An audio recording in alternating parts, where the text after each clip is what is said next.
நரேந்திர மோடி மீண்டும் பிரதமரானால் நாட்டில் தேர்தல் என்பது இருக்காது எனவும் குடியரசுத் தலைவர் ஆட்சி நடைமுறைப்படுத்தப்படும் எனவும் விசிக தலைவர் திருமாவளவன் தெரிவித்துள்ளார்.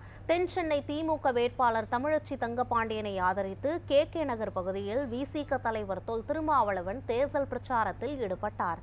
அப்போது அமைச்சர் மா சுப்பிரமணியன், விருகம்பாக்கம் சட்டமன்ற உறுப்பினர் பிரபாகர் ராஜா உள்ளிட்டோர் உடனிருந்தனர். இந்த நிகழ்வில் பேசிய தமிழச்சி தங்கபாண்டியன், ஊழலை சட்டப்பூர்வமாக செய்யும் கட்சி பாஜக என்றும் பிரதமர் மோடி தமிழ்நாட்டிற்கு எத்தனை முறை வந்தாலும் எந்த பயனும் இல்லை எனவும் விமர்சித்தார். எந்த விதத்திலும் கொள்கைகளை பற்றி கவலைப்படாத, ஊழல் செய்வதையே முழு நேர தொழிலாக வைத்திருக்கின்ற, அதிலும் ஊழலை சட்டபூர்வமாக செய்கின்ற, மிக சமீபத்திலே வெளிவந்திருக்கின்ற தேர்தல் பிரமாண பத்திர ஊழல் ஆகட்டும் அல்லது சிஏஜி அறிக்கை சொல்லி இருக்கின்ற அந்த ஊழல் ஆகட்டும், சட்டபூர்வமாக வங்கிகளிலே பணத்தை போடுகின்றது ஊழல் மூலமாக எப்படி என்பதை உலகிற்கே நிரூபித்துக் கொண்டிருக்கின்ற பாஜக கட்சியினுடைய அந்த அணியை சார்ந்தவர்கள் இருக்கின்றார்கள். அந்த அணியிலே பெரிதாக சொல்லிக் கொள்வதற்கு யாரும் கிடையாது என்றாலும் அதை அவர்கள் அணி என்று சொல்லிக் கொள்கின்றார்கள். அந்த அணிக்கான பிரச்சாரமாக குறிப்பாக தென்சென்னை தொகுதியிலே நேற்றைக்கு ஒரு மிகப்பெரிய ரோட் ஷோ என்று தானாக சொல்லிக் கொள்ளுகின்ற ஒரு நிகழ்ச்சியை நம்முடைய ஒன்றிய பிரதமர் அவர்கள் நடத்தி காட்டி இருக்கின்றார். நான் அவருக்கு ஒன்றை பணிவோடு சொல்லிக்கொள்ள கடமைப்பட்டிருக்கின்றேன். நீங்கள் ரோட் ஷோ 7 முறை, 70 முறை, 700 முறை, 7000 முறை கூட நடத்தி கொள்ளலாம். ஆனால் ரியல் டைம் ஆக்ஷன் ஹீரோ எங்களுடைய முதலமைச்சர் மாண்புமிகு தளபதி தான்.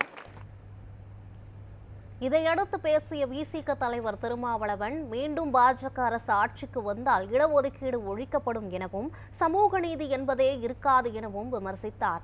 மேலும் பாஜகவுடன் கூட்டணி இல்லை என கூறும் எடப்பாடி பழனிசாமி மோடியை பற்றி எந்த ஒரு விமர்சனமும் செய்வதில்லையே எனவும் திருமாவளவன் தெரிவித்தார்.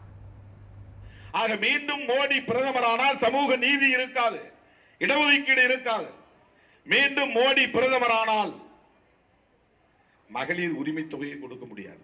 அண்ணன் அவர்கள் 1,16,00,000 பேருக்கு இன்றைக்கு மகளிர் உரிமை தொகை கலைஞரின் பெயரால் மாதம் 1000 ரூபாய் 12,000 பேருக்கு தருகிறார். அதை எப்படி அவர்களால் தடுக்க முடியும்?